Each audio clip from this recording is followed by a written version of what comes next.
o le tae o fau o le tala le lei. Le tae au na valo ia e nā whanua. Ma whapea atu ai a sua ma mali atoa. O mai talo whae su mai. E te lua foi ma lo lua sunga le tali ei lau lua sua. Po fe te lua su iai. O ma malu tau ave nā. E loa e Samoa. E le tele ni sunga. A ua foa i fo i e sua ma mali atoa. Le nā tau langi. Ma le nā whaalupenga e whaahau. I le au whainga aluenga ma whioi o le langi. Ewa, e whemai a. Wa ave fo i le sunga. I whaafionga inga. Ma malu ia. Na whaimai a mali e toa. Ina walata ina ua tōla na manawa. Pa ia oma ma malu o Samoa. E lo lima. O te alua e mau i le ele.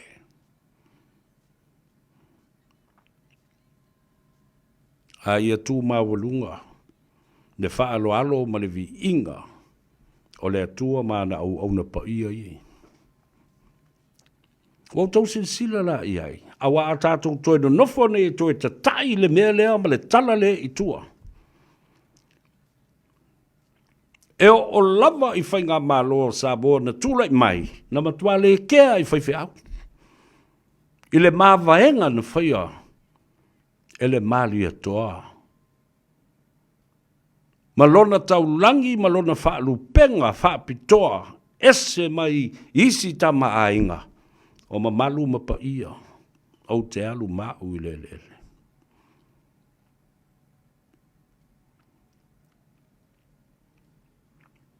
A ia manatua. Le ngā luenga le tua. Whapupu o tu whaingo fie whapena. Ala le beda whai le teimi o le whainga malo Tuilaepa. Ina ua mātitiva. Wale mwhai no tātou toi aitalafu because that's simply what happened. Wa taua wau maa. Aisea. Se le whātō whāla inga mamea na whao ngā i ei tupe. Ova le aitalafu e leini i a tina e tutongi ai. Titi tātou bankrupt. Wai li whika le whika. Tā le whika whālonga mai me leo ke whakua. E au ngā e toi fuata i ei lau tō whaafonga.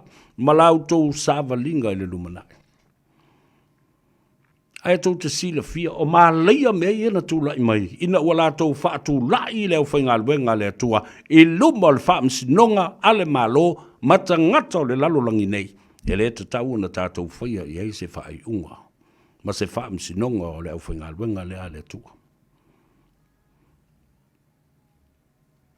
Tō i la tō. O le la tō tiute ma le matawha i oi lea. Mo moli le sa valia le atua.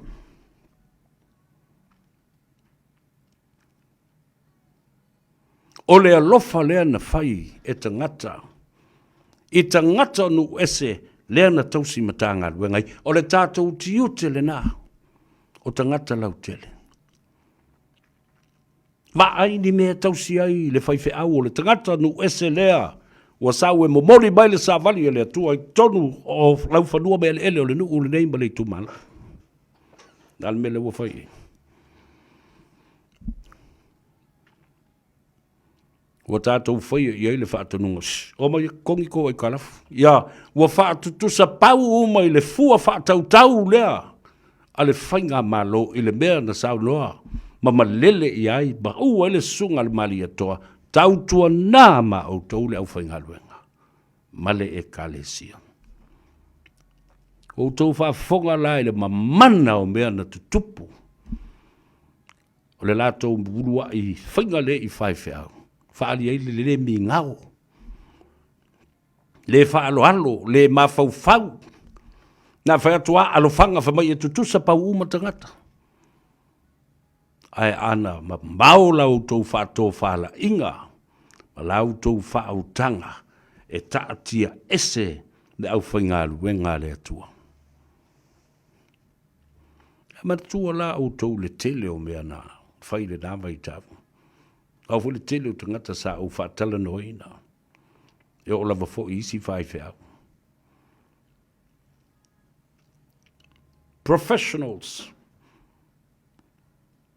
members of parliament that were in the opposition at the time, there were only a few of them. Even Tuiatua tupua tamaseses au to vafonga iai, ile matano. Whamaia, ka vea, leo malua stoina. O le mea leo o whai, Tuilaepa malana vaenga. Lea wala tu toe, whatinga ina le au whainga luenga. O tupe ia e fohai e tangata, o le au lotu ma le ekalesia. O tupe wa uma na tipi o lato la fonga, mai totogi o nai tangata. O lono wina o le tupe lava le tasi. O le a whaalua na tipi ai le la fonga e whai ai, e ave le malo. So they taxed this money given to the faifeaus and the ministers, the reverends and the pastors twice. The same money that has been contributed in good faith by the congregation to the faifeaus has already been taxed. And then le la toi ave foi oi faifeau le foi la toi toi tax mai le tupele na le wa uma tax le kalesia matangata lotu e te tongi ai ma fa me alo fatu they are lawful na le o tax to va fonga e la o tatu to savali vali tu o le mele le mafuanga o mea uma ia na tutu pali mai Samoa. Se tau fa solo atu pulu o le mea lea. Odo, al fa alua ai lea lana tax. Au fai atu. Ai fai mai. O lea so fina ngalo. Te mea te tau lea ua fai e Tuilaepa mo. Ma le fai ngā malo. Ai fai mai. E te sila fia oi. Ta ilo iai ai lo utali tonunga. Wa ma fa penale leo le toina. Asio tali tonunga e leo se mea o te tahu na whai. O leo wa umo na tipi la fonga tangata o le kalesia ma leo lotu. E whai mea lo whai I o I le faifeau. A le fwoi o toi atu le malo e toi tuli au pu ina ia toi tax mo toi tipi e fwoi balesi la fonga o le mea lo whai ave. Does it make sense to you? Thumbs up. Amen? Ioi. Tō wawa aila iei ina matautia o ia mea. Tā lofa ana suamasi. Whapea foli te mai tai o. It's timu, tā lofa timu. Ve maile nei tala. Ve mai, sa vea. And the producer said, Manu, just finished work. I spent nearly 1 hour to get to work this morning. And there was a big crash on Puhinui Road. And a car tried to beat a truck. Stupid decision. Or overtake. Talofa. Kele mea tā ua timu. Ia. I tele ia fia ma e manu ai. Toi fo I mai tātou tala I le mata upu lea. Lela. Ua matango fia I le sauninga lea. Sa whaia I le tele o tausanga. Le sauninga o le tae au fau I mataniu whea ngai ma le ata. E le awhio anga o sāpa pali. Le awhio anga o le nofo. E su ai le maari toa ma le ainga sa maari toa. Whapena fo I la ua mango ma lua si uwhanua. E tu vai o soli. Ai si vai le launga e tausi va tele. A wā le whasal le anga. Le launga tuilangi manamula ulu. Ma mamalu I tō o fui fatu ma upu ia te oe sa fotu la fai.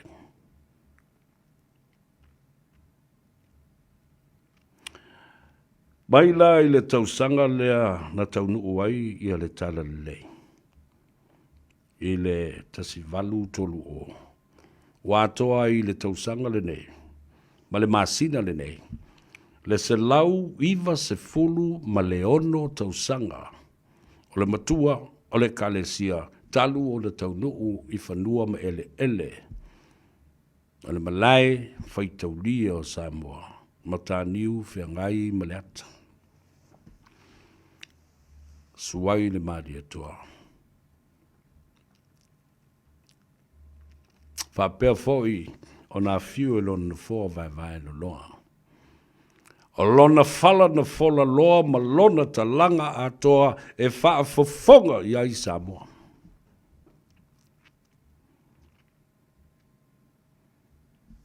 Ai o le vai aso foi le nei ma lona whaiu. E atoa i ai le tasi le selau. Ma le se fulu ma le fitu sauninga. O nei tausanga uma talu o na whaavae mai e tama whanau o le nuu. Le afiu anga, bale i tū malo. Ne whaamana tuina ina ua e se tō wha. E tama whanau ma tō ina o le nuu. I sa pali i le nāwa i tau, ma le ati pa pali. Pai la tō uma. O se tae au fifia, o se tae au tu sa foi be tate le lotu ai le kalesia. Ai tate lo ai le kalesia. Na mua bobo tau nu le tunu. Ai se toi foi mai ala lau tala i le tau le a foi le a le li saila ma le li fo lau le na alue ave Ioane William. O lona tali tonunga. A fai o whalupenga ia. O le tama a inga i le aolo. O le malo Samoa. Le sunga i le nofo i le mali atoa. O lona winga. O lona tali tonunga. Psychologically, oka okai. O te tali tonu, o le musunga lea nganga. Lea na ta iala i tangata nei. Awa leo te whatua o tali tonu. O tali umo whawhita uli malu i tau tātou te whawsanga i mai tātou. O le nganga pa i o le atua. Tātou te whaatanga e sau e musuia i tātou. O tātou lātanga ta whale tonu iai. Tele na tātou te e musunga le nganga. Ai tātou te le talia. E ala na tupulu mea le nā. Le anga o tātou loa. We aren't able to identify these voices. The whisper of the Holy Ghost. And the screaming of the devil in your ears. Wa leo te le atu la le tau whodo ma le le te volo i lau talinga. Lea lenga e whai bewa lea. Wa e na nau ai e wha ngā. De leo tele le nao le te volo mana musmusunga le nai whai atu i atu e ngalo i atu e. O le musmusunga a le nganga pa ia. Ile tangata, e leo i titi, e musu. E le pe o le le ke volo le kalingo lauri, ia le ki oa pe kalinga. Ma le wha alongo le musunga le nganga. Wala tau te iai, e le musu. Ai wha alongo le ma le kaufo ngō le ke volo, ma le ki apolo. Amen. Se a whea kunga amen, mai la ia lea,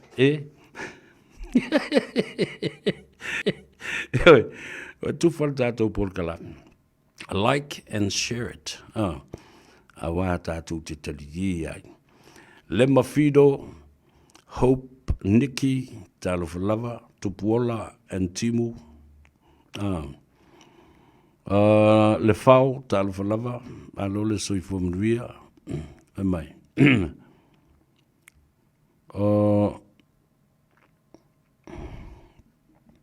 Lena, oi fo io le fau talfalava ia fa pe fo ia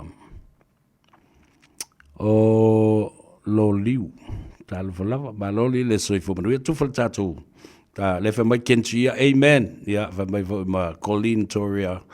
Yeah, sa always a ver, amen to that. Yeah, na. To tele to fai ono tanvasa. Talo fa lava ba lo le sui fo mria. Yeah, fa pe fo I Ateliana O'Donnell. O mali to tele o to. Oka. Ya lu le so. Alongo la ia. Ile ta wole bata upu le tamalea. Le seila lea. Le li folau lea do mai moli. Yoane Viliamu I matani ufea ngai maleata I le mali e toa. O le mususunga le nganga le nā. Na tata I mai ai le faifeau e aveo. Awa afo I le whaatulanga ana leo Samoa. E le whaalongo Samoa. Inisi ata ngata ese mai. I le mali e toa lo whaasau sao ma whaahau. Taltonunga lao le seila leo. A tātou o I se tama I matai po se vā I matai tu lou lava. Ma isi tamali I o le atunu. Tātou te le o I le fola mā walunga lea. O lona winga. E whete na I tangata I lalo I. Tātou o lunga. O lai loa le lei. Mai e a fua mai maunga. O le tangata siri o na mā walunga lai ai. E mā fua mai na. Mā malama lei ai le saila le mai tahiti. E a fua mai nā le manuia. E loa foi.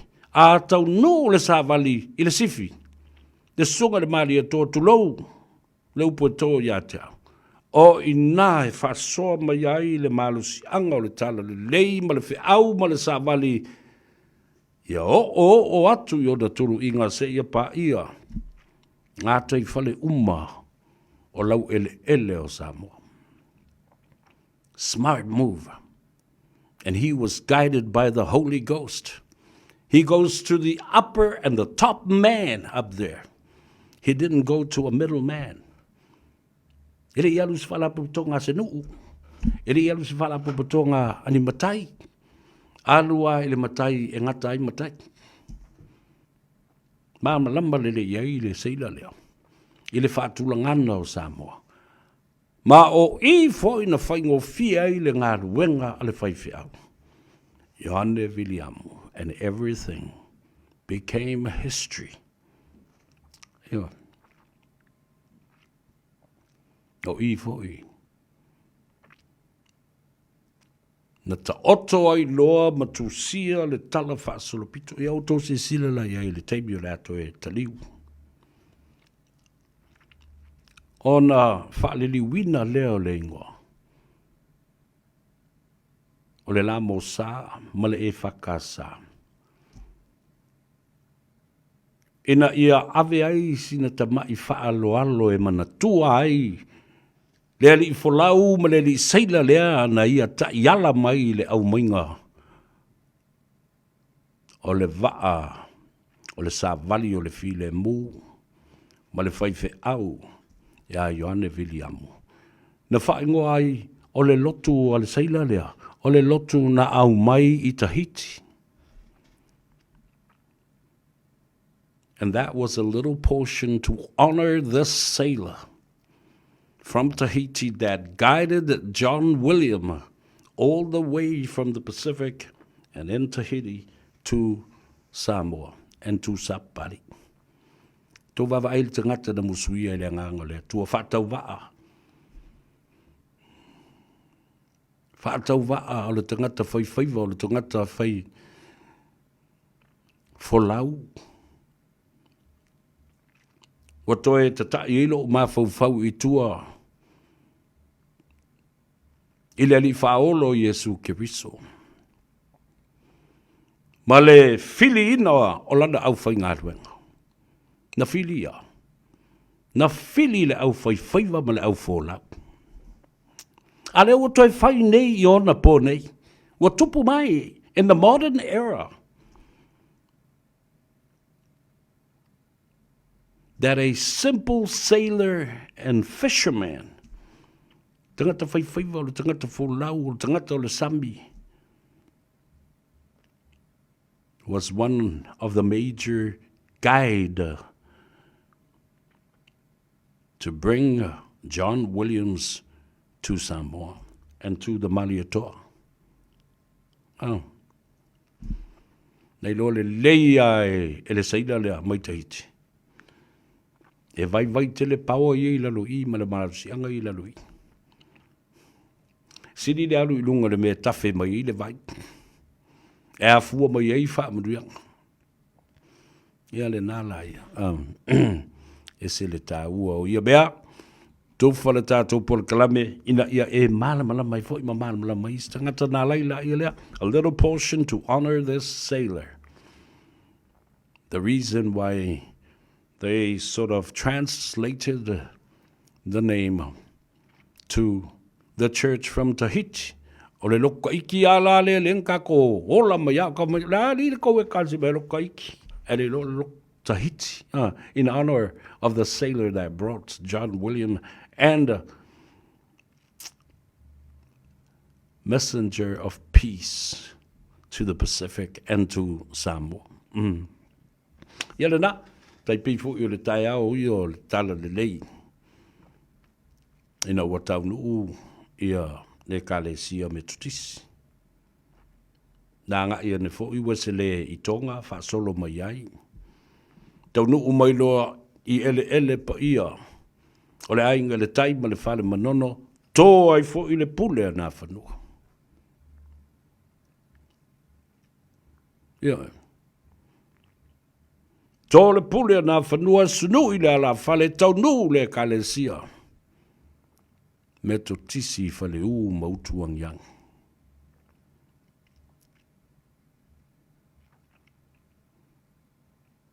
Tō le pule a nā whanua, i lau whanua me ele.